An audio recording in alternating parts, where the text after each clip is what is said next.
Mistulang bangungot sa tuwing binabalikan ni Daryl Salisi ang mga pangyayari noong December 27. 2 araw lang kasi matapos ipagdiwang ang kanilang unang Pasko sa Canada, isang mapait na trahedya ang hinarap ng pamilya.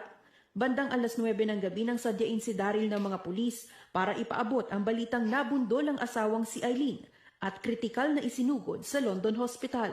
Pero makalipas ang 3 araw, binawian na ng buhay ang kababayan. Nang oras na parang lutong na lutang na ako, wala na. Yung ibang naisip ko, puntahan siya. Sabi ng doktor na, wala na talaga yung mga gamot na lang at yung mga machine na daw, ang life support na daw yung buong ng asawa ko. Agosto 2023 nang dumating sa Canada ang pamilya Salise mula Bukidnon sa ilalim ng International Student Pathway.